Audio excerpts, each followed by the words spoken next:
탑시 미스터리즈의 여행 다큐멘터리에 오신 것을 환영합니다. 지금 저희는 아름다운 해변과 평화로운 삶의 리듬으로 유명한 하와이에 와 있습니다. 하지만 이 매혹적인 외면 뒤에는 매우 냉혹한 현실이 숨겨져 있습니다. 바로 노숙인 문제입니다. 그림처럼 완벽해 보이는 이곳에서 수천 명의 사람들이 집 없이 살아가며 경제적인 어려움, 자연재해, 그리고 무기력해 보이는 제도와 싸우고 있습니다.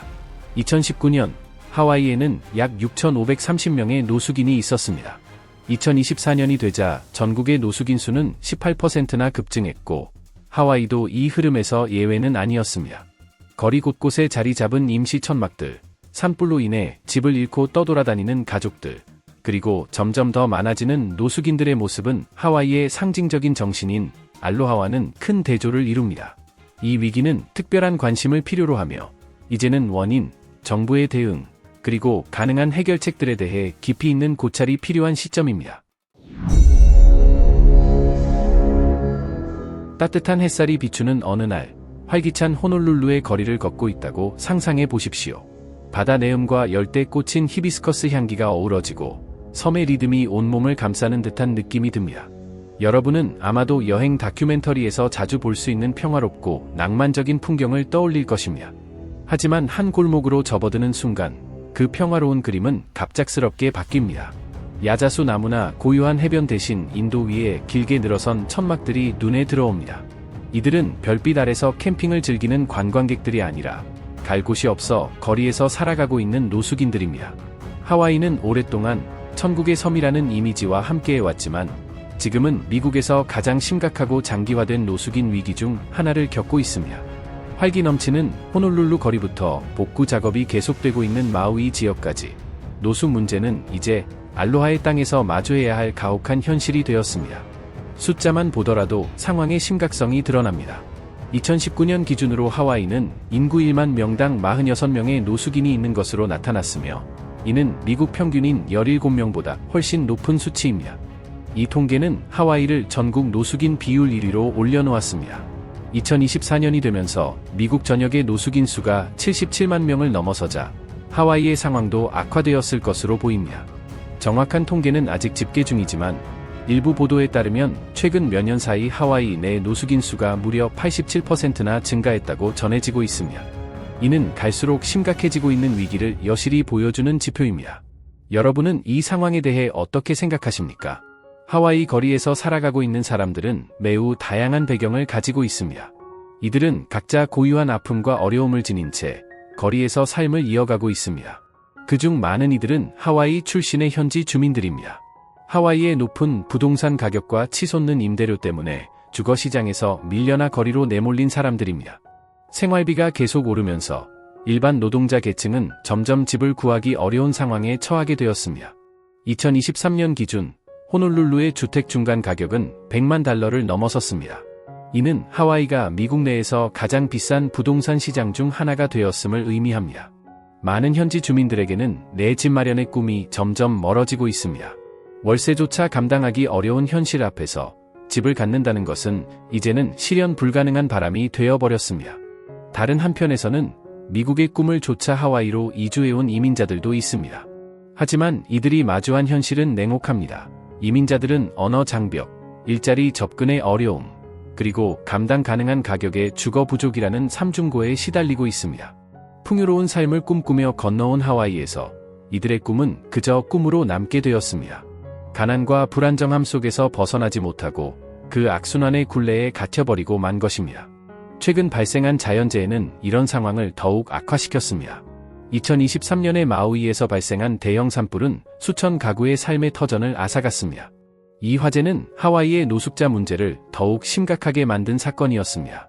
주택단지 전체가 불에 타버리면서 사람들은 단지 몸에 걸친 옷만 남은 채 모든 것을 잃었습니다. 일부 지역에서는 약 1000채에 달하는 주택이 파괴된 것으로 추정되고 있습니다. 생존자들은 임시 대피소나 텐트에서 생활하며 다시 삶을 재건하려 애쓰고 있습니다. 이러한 이재민들 또한 이제는 하와이의 노숙자 통계에 포함되며 거리에서 살아가는 사람들의 수는 계속해서 증가하고 있습니다. 이렇게 서로 다른 이유로 거리로 내몰린 다양한 사람들이 모여 지금의 하와이 거리 풍경을 형성하고 있습니다. 그 풍경은 많은 사람들이 상상하는 평화롭고 낙원 같은 하와이의 이미지와는 전혀 다릅니다. 그림 같은 해변, 활기찬 문화, 여유로운 분위기로 알려진 하와이는 이제 거리 곳곳에 보이는 노숙자 문제로 그 진면목이 가려지고 있습니다. 현실은 생각보다 훨씬 날카롭고 무겁습니다. 사회적, 인도적 문제 외에도 노숙자 문제는 하와이 경제에도 큰 영향을 미치고 있습니다. 관광업은 하와이 경제의 핵심이지만 관광객들은 깨끗하고 아름다운 풍경 대신 거리의 텐트촌을 마주하게 됩니다. 이로 인해 하와이가 이상적인 관광지로서의 이미지를 유지하는 것과 커져가는 노숙자 문제를 해결하는 것 사이의 긴장이 심화되고 있습니다. 하와이는 앞으로도 세계적인 관광지로서의 명성을 계속 이어가야 합니다. 하지만 동시에 수천 명의 사람들이 집 없이 살아가는 이 고통스럽고 명백한 현실을 외면할 수는 없습니다. 하와이는 이제 선택의 기로에 서 있습니다. 이 아름다운 섬이 과연 어떻게 이 위기를 해결해 나갈 수 있겠습니까? 더 이상 외면할 수 없는 이 문제 앞에서 우리는 어떤 해답을 내놓아야 하겠습니까? 하와이의 노숙자 위기는 하루아침에 생긴 현상이 아닙니다. 오랜 시간 동안 여러 가지 요소들이 복잡하게 얽히면서 누적된 결과입니다. 이 주가 어떻게 이런 상황에 빠지게 되었는지 진정으로 이해하려면 그 뿌리부터 자세히 살펴볼 필요가 있습니다. 주요 원인으로는 극단적으로 높은 생활비, 심각한 주택 부족 문제, 경제적 압박, 그리고 환경적 도전들이 있습니다. 무엇보다도 하와이의 생활비는 미국 전역에서도 가장 높은 수준입니다. 특히 호놀룰루에서는 2024년 기준으로 원룸 아파트의 평균 임대료가 월 2,200달러를 넘는다고 합니다. 여기에 식비, 의료비, 기타 생필품 비용까지 합치면 많은 주민들이 생계를 유지하는데 큰 어려움을 겪는 것이 당연한 일입니다. 2023년에 발표된 전국 저소득 주택연합의 보고서에 따르면 하와이에서 2베드룸 아파트를 비용 부담 없이 임대하려면 시간당 40.22달러를 벌어야 한다고 합니다. 그러나 주 전체의 가구 평균 소득은 약 8만 달러에 불과해 많은 가정이 이 격차를 메우지 못하고 있습니다. 고정 수입으로 생활하거나 최저임금을 받는 사람들에게는 단 한 번의 월급 지연이나 예상치 못한 의료비 지출만으로도 노숙자가 될 위험이 생깁니다. 이처럼 생활비 부담은 매우 심각한 위협이 되고 있습니다. 또한 주택 부족 문제도 위기의 주요 원인 중 하나입니다. 하와이는 섬이라는 지리적 특성상 이용 가능한 토지가 제한적이며 주택 수요는 공급을 훨씬 초과하고 있습니다. 주 정부의 주택 개발은 엄격한 도시계획법, 환경 규제, 그리고 높은 건축 비용 등 여러 제약에 부딪히고 있습니다. 2022년 하와이 주택금융개발공사의 보고에 따르면 하와이에는 6만 채 이상의 저렴한 주택이 부족한 상황이라고 합니다. 이로 인해 일부 부유층만이 특정 지역에서 주택을 구매하거나 임대할 수 있는 반면 나머지 사람들은 과밀한 환경에서 살거나 거리에서 생활하는 현실을 마주하고 있습니다.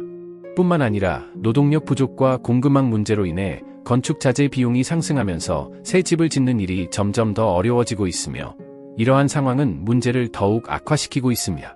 자연재해도 큰 영향을 미치고 있습니다. 하와이는 산불, 홍수, 허리케인 등으로 지역사회 전체가 파괴되는 일이 드물지 않습니다. 예를 들어 2023년 마우이에서 발생한 산불은 수천 채의 주택을 불태워 수많은 가족들이 집을 잃고 떠나야 했습니다. 연방재난관리청에 따르면 이 산불로 인해 약 4,000명 가까운 사람들이 거처를 잃었다고 합니다. 이처럼 기후변화로 인해 자연재해의 빈도와 강도가 점점 더 커지고 있으며 이로 인해 주민들은 삶을 다시 일으키는데 큰 어려움을 겪고 있습니다. 특히 이미 주택 사정이 열악한 하와이에서는 이러한 재난이 취약한 개인과 가족들을 한순간에 절벽 끝으로 몰아넣는 결과를 낳고 있습니다. 경제적인 압박도 상황을 더욱 어렵게 만들고 있습니다. 물가 상승률, 즉 인플레이션은 하와이 주민들에게 큰 피해를 주었습니다. 2024년 하와이주는 2.9%의 인플레이션 상승률을 기록하였습니다. 이 수치는 미국 전역의 평균 수준으로 보일 수 있지만 하와이에서는 그 영향이 훨씬 더 심각했습니다. 이는 하와이가 식료품부터 연료까지 대부분의 물품을 외부에서 수입하기 때문에 가격이 본토의 다른 주보다 훨씬 높기 때문입니다. 그로 인해 주민들은 생계를 유지하기 위해 수입에 점점 더 많은 부분을 지출해야 하는 상황에 놓이게 되었습니다. 하와이 대학교 경제연구소의 보고서에 따르면 인플레이션과 높은 생활비로 인해 주민들은 돈을 저축하거나 경제적인 어려움에서 회복하는 데 큰 어려움을 겪고 있다고 합니다. 이로 인해 많은 사람들이 단 한 번의 사고나 건강 문제만으로도 순식간에 노숙 상태에 빠질 위험에 처해 있으며, 이주 문제 역시 하와이의 노숙자 위기를 더욱 심화시키는 요인 중 하나입니다. 미국 내 다른 지역이나 심지어 외국에서 온 많은 이들이 하와이의 아름다운 자연환경과 여유로운 삶의 방식에 끌려 이주해 오고 있습니다. 하지만 상당수의 이주자들은 하와이의 실제 생활비에 대한 인식이 부족한 상태로 오기 때문에 경제적으로 매우 열악한 현실에 직면하게 됩니다. 준비되지 않은 이들의 유입은 이미 한정되어 있는 자원과 사회 인프라에 부담을 가중시키며 결국 주택 부족과 임대료 상승을 불러오는 악순환을 만들고 있습니다. 정신건강 문제와 약물 중독도 하와이 노숙자들 사이에서 흔히 발견되는 문제입니다. 2024년 통계에 따르면 하와이의 노숙자 중 약 30%는 정신질환을, 약 20%는 약물 남용 문제를 겪고 있다고 응답하였습니다. 이러한 사람들은 정신건강치료나 중독 재활 서비스에 접근하기 어려운 경우가 많아 가난과 노숙이라는 악순환 속에서 벗어나지 못하고 있는 실정입니다. 이처럼 정신적, 신체적으로 취약한 상태에 놓인 사람들에게는 보다 적극적이고 지속적인 지원이 필요합니다. 결론적으로 하와이의 노숙자 문제는 경제적 불평등, 주택 부족, 환경재난, 그리고 건강 문제 등이 복합적으로 작용한 결과입니다. 이 문제를 해결하기 위해서는 단순한 복지 차원을 넘어 근본적인 원인을 짚어내고 이를 해결하기 위한 다각적인 접근이 필요합니다. 구체적으로는 저렴한 주택 공급 확대, 사회복지 서비스의 확장, 그리고 빈곤의 근본 원인을 해결하는 정책의 실행이 중요합니다. 하지만 상황이 점점 악화되고 있는 지금, 여전히 남는 질문은 하나입니다. 이 위기를 더 이상 악화되지 않도록 막기 위해 우리는 무엇을 해야 하겠습니까? 하와이의 노숙자 문제를 해결하기 위해 주정부와 연방정부 모두 손 놓고 있지 않았습니다. 물론 모든 시도가 기대한 성과를 낸 것은 아니지만 상당한 노력이 이어져 왔습니다. 2023년으로 돌아가 보면 조쉬 그린 주지사가 결정적인 움직임을 보였습니다. 그는 의사 출신 정치인으로서 대담한 결정을 내리는데 주저함이 없었습니다. 당시 조쉬 그린 주지사는 주 전역에 주택 비상사태를 선포하였고, 이 조치는 불필요한 행정 절차를 줄이고 임시주거지와 저렴한 주택 건설을 가속화하기 위한 것이었습니다. 그의 계획은 몇 주 만에 임시 거주시설을 세우고 복잡한 인허가 과정을 간소화해 빠르게 저렴한 주택을 공급하겠다는 매우 야심찬 구상이었습니다. 특히 마우이에서 발생한 대형 산불로 수천 명이 집을 잃은 상황에서 이 정책은 중요한 전환점이 될 수 있었습니다. 그러나 현실은 녹록지 않았습니다. ACLU와 시에라 클럽 같은 시민단체들은 지역 주민의 권리와 환경 파괴를 우려하며 강하게 반발했습니다.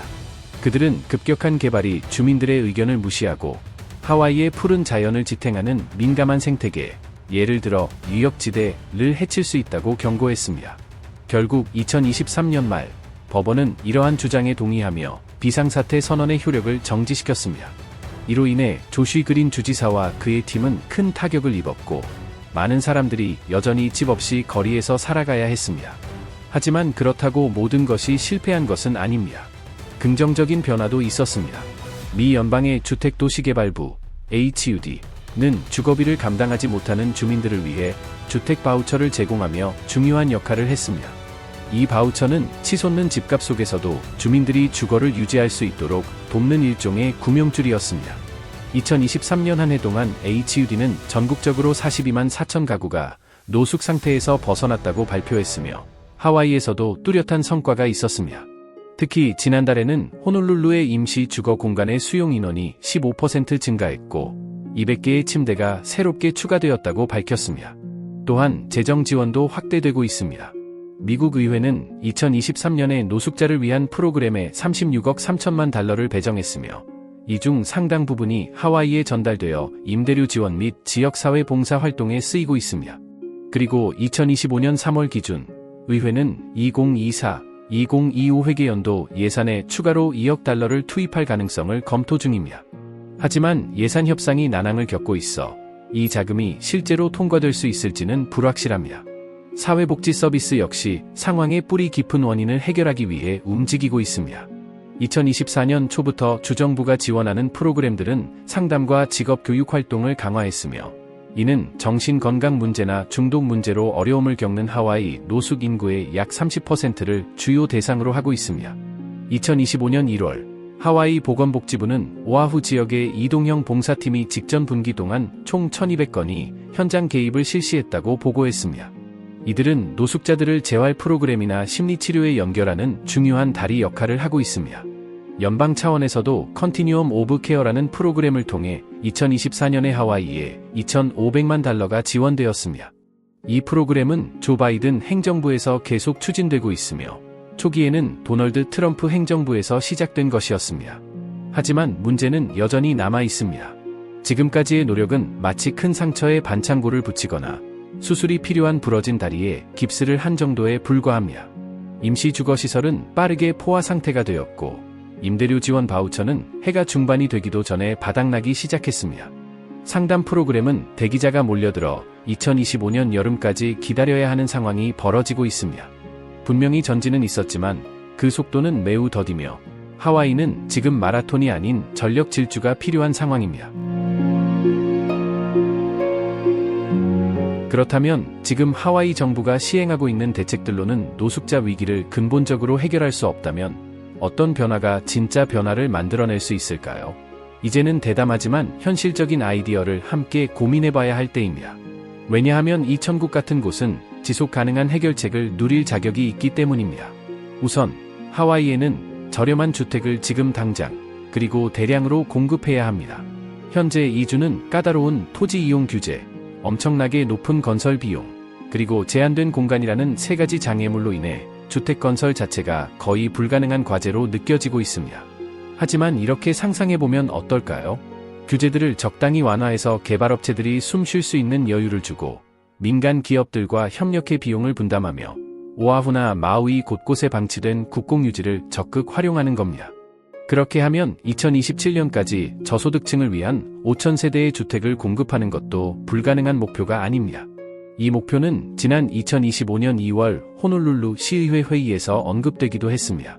절차를 간소화하고 주정부가 창의적인 접근법을 취한다면, 예를 들어 건설업체에 세금 혜택을 제공하는 방안을 도입한다면 이 목표는 충분히 달성할 수 있습니다. 자금도 매우 중요한 지렛대입니다. 2025년 3월 기준으로 호놀룰루에서 방 하나짜리 기본 아파트의 월세는 여전히 $2,000를 넘고 있으며 이는 생계를 유지하기 어려운 이들에게는 너무나 큰 부담입니다. 그렇다면 왜 더 강력한 경제적 지원을 제공하지 않는 걸까요? 정부가 임대료 보조금을 대폭 늘리면 저소득층 가정의 월세 절반을 감당해 줄 수 있습니다.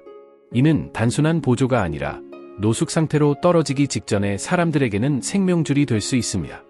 더 나아가 매년 집주인들이 무리하게 올리는 임대료 상승에 상한선을 두는 정책도 고려해 볼 수 있습니다. 일부에서는 이미 기본소득 실험도 제안하고 있습니다. 예를 들어 캘리포니아가 2024년에 시도한 것처럼 위험에 처한 하와이 가구에 매달 $500를 지급하는 시범 사업입니다. 이곳에서는 식빵 한 개가 $6에 달하기 때문에 그 돈이 생존을 좌우하는 결정적인 역할을 할 수 있습니다. 사람들이 천막촌에 내몰리기 전에 막아줄 수 있는 조치가 될 수 있습니다. 그리고 우리는 재난 문제도 간과해서는 안 됩니다. 하와이는 자연재해의 위협에 익숙한 곳입니다. 2023년 마우이에서 발생한 대형 산불은 그 심각성을 잘 보여주었습니다. 2,000채 이상의 주택이 전소되었고 수많은 가족이 아직도 재건 중에 있습니다. 그렇다면 정부가 더 튼튼한 인프라에 투자하는 것은 어떨까요? 예를 들어 태풍에도 견딜 수 있는 지붕, 불에 강한 건축 자재, 조기에 작동하는 경보 시스템 말입니다. 마우이에서는 2025년 1월부터 이미 새로운 사이렌 시스템을 실험하고 있습니다. 전체 주에 이러한 시스템을 도입하려면 향후 10년간 약 $12억 소요될 것으로 예상되지만 재해 발생 후 수십억 달러를 복구에 쓰는 것보다는 훨씬 나은 선택입니다. 여기서 중요한 건 예방입니다. 커뮤니티 재통합 역시 우리가 반드시 관심을 가져야 할 중요한 문제입니다. 하와이의 최신 통계에 따르면 거리에서 생활하는 사람들 중 약 30%가 정신건강 문제나 중독 문제를 겪고 있습니다. 하지만 이들이 단순히 임시거처 하나와 기도만으로 정상적인 삶으로 돌아간다는 것은 현실적으로 어렵습니다. 이제는 와이키키나 힐로 같은 곳에 올인원 형태의 통합지원센터가 생긴다고 상상해 보십시오. 그곳에 들어가기만 하면 개인 방이 주어지고 바로 의사와의 상담이 가능하며 일자리까지 연계받을 수 있는 시스템입니다. 500제곱미터 규모의 희망센터라고 생각하시면 됩니다. 상담사와 코디네이터가 상주하고 지역기관과의 협력도 가능합니다. 예를 들어 알로하 하비스트 푸드뱅크 같은 단체는 2025년 초부터 수천 명에게 식료품을 지원해 왔습니다. 카폴레이 지역에서 시작된 시범 프로그램은 현재 50개소가 추가되었고 긍정적인 반응을 얻고 있습니다. 그렇다면 이 프로그램을 더 확대하면 안 되겠습니까? 또 한 가지 중요한 점은 지역사회의 비영리 단체, 교회, 그리고 힐튼 같은 대형 관광 기업의 역할입니다. 가을철 관광객 수가 10% 감소하면서 호텔에 빈 객실이 생기는데 이런 비수기에 호텔들이 그 객실을 기부한다고 생각해 보십시오. 혹은 지역 주민이 자신의 차고를 임시 거처로 개방하는 방식도 가능합니다. 이것은 지역 주민의 공동체 정신과 기업의 자원을 결합한 모델이며 대규모 정책이 실행되기 전까지의 공백을 효과적으로 메워줄 수 있습니다. 이러한 아이디어들은 단순한 임시 방편이 아닙니다. 이것은 관광지로서만 빛나는 하와이가 아니라 그 안에 살아가는 사람들도 함께 빛날 수 있는 새로운 설계도입니다. 하와이는 왜 그럴 수 없겠습니까? 사회안전망은 사람들이 인생의 밑바닥으로 떨어지기 전에 붙잡아 줄 수 있는 마지막 그물망입니다. 하와이에서는 이 안전망이 여러 공공지원 프로그램들로 구성되어 있습니다. 대표적으로 저소득 가정을 위한 현금 지원인 TANF, 식품 구매를 위한 SNAP, 그리고 의료 서비스를 제공하는 메디케이가 있습니다. 언뜻 보기에는 든든해 보이지만 조금 더 깊이 들여다볼 필요가 있습니다. 2025년 3월 기준으로 이 프로그램들은 여전히 존재하고 있지만 점점 그 기능이 약화되고 있는 징후가 보이고 있습니다. 자격 요건을 살펴보면 그 실상을 알 수 있습니다. 거리에서 자고 있는 사람이라면 쉽게 지원을 받을 수 있을 거라고 생각할 수도 있지만 현실은 미로와 같습니다. 신분증이 없으면 신청 자체가 불가능합니다. 서류 하나를 빠뜨리면 처음부터 다시 줄을 서야 합니다. 하와이 인적서비스부가 2025년 1월에 발표한 보고서에 따르면 하와이주의 노숙인 인구 중 약 40%가 이 혜택들을 이용하지 못하고 있다고 합니다. 가장 큰 이유는 주소지를 증명할 수 없거나 복잡한 서류 절차를 통과하지 못하기 때문입니다. 가장 도움이 절실한 사람들이 오히려 가장 배제되고 있는 현실은 참으로 아이러니하지 않습니까? 하지만 이 프로그램들이 제대로 작동할 때는 큰 변화를 만들어냅니다. SNAP은 그 대표적인 예입니다. 작년 한 해 동안 이 프로그램은 15만 명이 넘는 하와이 주민들에게 식량을 제공하였습니다. 하와이는 섬으로 구성되어 있어 운송비가 많이 들기 때문에 우유 한 갤런이 $10가 넘는 경우도 많습니다. 그런 상황에서 식비 부담을 덜어주는 것은 매우 중요합니다. 또한 섹션 8과 같은 주거 지원 프로그램은 가정들에게 안정적인 거처를 제공합니다. 주택도시개발부의 보고에 따르면 2025년 2월 기준 하와이에는 약 1200장의 주거보조 바우처가 사용 중입니다. 메디케이도 필수적인 역할을 합니다. 의료비를 감당할 수 없는 가장 취약한 사람들을 위해 진료비를 지원해주며 천막에서 생활하며 질병에 노출되기 쉬운 상황에서는 생명줄과도 같습니다. 하지만 여전히 놓치고 있는 부분이 있습니다. 바로 정신건강과 중독 문제입니다. 하와이 노숙인 인구의 약 3분의 1은 정신질환이나 약물 중독 문제를 겪고 있지만 이들을 위한 지원은 턱없이 부족합니다. 호놀룰루에서는 상담을 받기 위해 3개월이나 기다려야 할 정도로 클리닉들이 포화 상태이고 재활병상은 저렴한 임대주택보다 찾기 어려운 상황입니다. 직업훈련도 마찬가지로 부족합니다. 주 정부가 운영하는 워카이즈 프로그램은 2024년에 약 300명에게 서비스업 중심의 직업훈련을 제공하였지만 관광업 중심의 경제 구조 속에서 시간당 평균 $15의 임금으로는 자립이 쉽지 않습니다. 그리고 수요에 비해 너무 적은 인원만이 혜택을 받고 있습니다. 무엇보다도 가장 큰 걸림돌은 재정입니다. 하와이는 연방정부의 자금에 크게 의존하고 있습니다. 메디케이드 하나만 해도 2024년에 $30억 소요되었습니다. 하지만 2025년 초 워싱턴 DC에서 벌어진 예산 논쟁으로 인해 이런 자금이 삭감될 위험이 커지고 있습니다. 게다가 주와 군 간의 협업도 원활하지 않아 지원의 사각지대가 생기고 있습니다. 예를 들어 지난 가을에는 기술적인 오류로 인해 오아후 지역의 500가구가 스냅 혜택에서 제외되었습니다. 또 현재의 프로그램들은 단기 처방에 집중되어 있습니다. 예를 들어 $200의 수표를 한 번 주거나 한 달 동안 식품 쿠폰을 제공하는 식입니다. 이런 방식은 일시적인 중단일 뿐 장기적인 해결책이 아닙니다.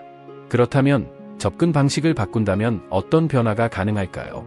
예를 들어 최근 마우이 지역 조사에서 확인된 1000명의 노숙 고령자처럼 취약계층에 대한 재정 지원을 확대하는 것입니다. 또 하나는 서류 절차를 간소화하는 방법입니다. 이동형 커뮤니티 접근 프로그램을 통해 힐로에서는 현재 200명이 이런 방식으로 도움을 받고 있습니다.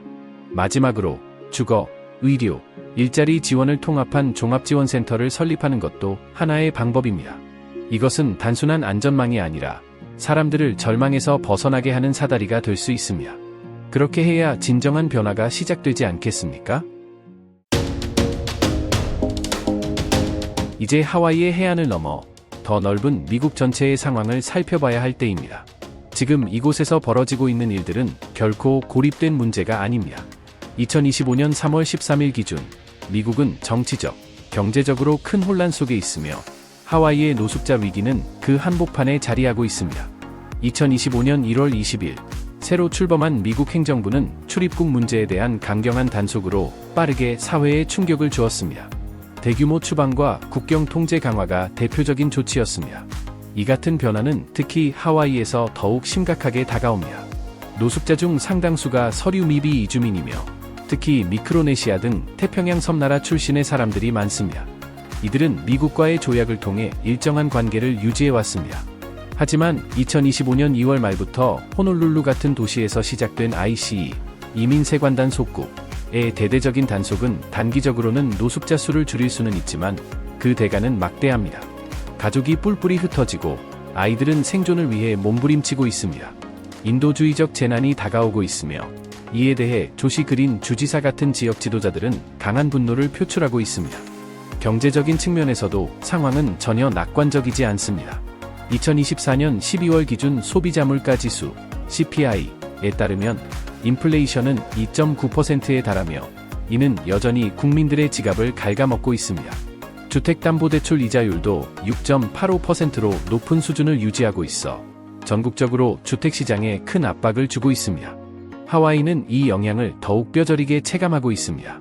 2025년 1월 이후 글로벌 공급망의 혼란으로 인해 운송비는 무려 8%나 상승했습니다. 쌀부터 시작해 월세까지 모든 물가가 상승하고 있습니다. 미국 경제는 흔들리고 있습니다. 이번 주 CNBC의 전문가들은 가을철에 경기 침체가 발생할 확률을 40%로 전망했으며 이는 의회의 심각한 예산 불안을 안겨주고 있습니다. 2025년 3월 12일 워싱턴 D.C.에서는 트럼프 측이 감세를 보전하기 위해 주택도시개발부 예산을 10% 삭감할 수 있다는 보도가 나왔습니다.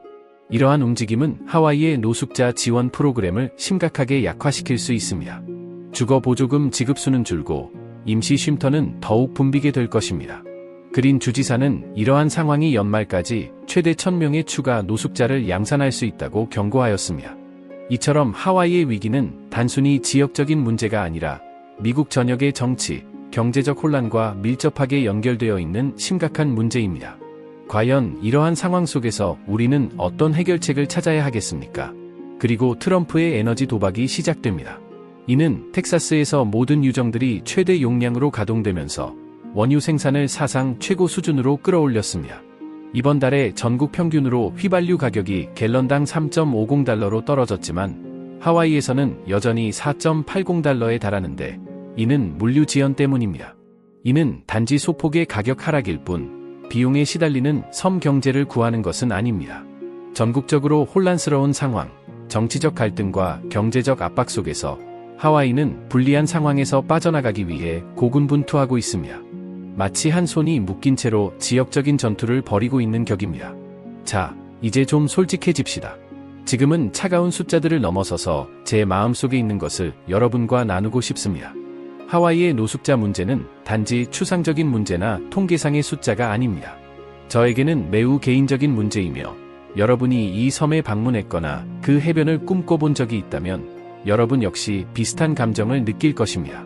이는 단지 지역적인 사건이 아니라 무엇인가 더 큰 기반에 금이 간 것과 같은 상황입니다. 미국 전역의 시스템이 너무 많은 사람들이 떨어져 나가도록 내버려두고 있다는 신호입니다. 이렇게 아름다운 장소가 어떻게 이렇게 많은 아픔을 안고 있을 수 있을까요? 저는 우리가 모두, 정부, 지역사회, 그리고 여러분과 제가 이 상처를 봉합할 책임이 있다고 생각합니다. 하와이의 사회적 안전망은 매우 취약하고 규칙과 대기 목록으로 얽혀 있습니다. 본래는 전쟁 없이 붙잡을 수 있는 구명줄이어야 했는데 말입니다. 그리고 자연재해에 관해서는 하와이는 불 속에 앉아 있는 것 같습니다. 산불과 태풍이 계속해서 발생하고 있습니다. 저는 마우이에서 남겨진 상처들을 보았고 새로운 시작을 해야 하는 가정들이 마음 아프게 느껴졌습니다. 우리는 계속해서 처음부터 다시 건설할 수는 없습니다. 우리는 견고한 집과 재건 계획을 우선적으로 마련해야 합니다. 만약 우리가 이런 상황을 그대로 두면 우리가 잃어버리는 것은 단순히 숫자들만이 아니라 하와이의 심장 박동까지 잃게 될 것입니다. 저는 이곳에서 오래 살아온 지역 주민들과 이야기를 나누었고 그들은 자녀들이 이곳에 살 수 있을지 걱정하고 있었습니다. 저는 하와이가 단순히 버텨나가는 것이 아니라 강하게 성장하기를 바랍니다. 그러나 이를 위해서는 지도자들의 용기와 우리 모두의 마음속에 있는 열정이 필요합니다. 더 나은 세상을 요구할 용기가 말입니다. 자, 그렇다면 우리는 어디로 가고 있습니까? 하와이의 노숙자 문제는 높은 생활비, 자연재해, 그리고 긴장 상태에 있는 시스템이 얽히며 발생한 복잡한 문제입니다. 이 문제는 2025년 미국의 정치적 혼란 속에서 더욱 악화되었습니다. 정부는 주택 지원 쿠폰과 임시 대피소, 수십억 달러를 투입하고 있지만 여전히 충분하지 않습니다. 사회적 안전망은 구멍이 많은 구명줄과 같고 제가 제시한 해결책들, 더 많은 주택, 더 나은 지원, 자연재해 대응은 말이 아니라 실질적인 행동이 필요합니다. 국가의 정치와 경제 역시 하와이가 앞으로 나아가게 할 수도 뒤처지게 할 수도 있는 변수입니다. 그러나 이것이 절망적이지는 않습니다. 대담한 조치와 지역 주민들의 불굴의 정신으로 하와이는 그 본래의 약속을 되찾을 수 있습니다. 하지만 그것은 우연히 이루어지는 일이 아닙니다. 지도자들과 지역사회가 이를 현실로 만들어야 합니다. 다음에 하와이를 떠올릴 때는 그저 해변만을 상상하지 마십시오. 그곳에서 집을 부르며 싸우고 있는 사람들을 보십시오. 이 깊은 탐구의 여정을 함께 해주셔서 감사합니다. 대화를 계속 이어가세요. 좋아요를 눌러주시고 여러분의 생각을 아래의 댓글로 남겨주시며 더 많은 숨겨진 이야기들을 위해 구독해주세요. 다음에 또 만나요. 알로하.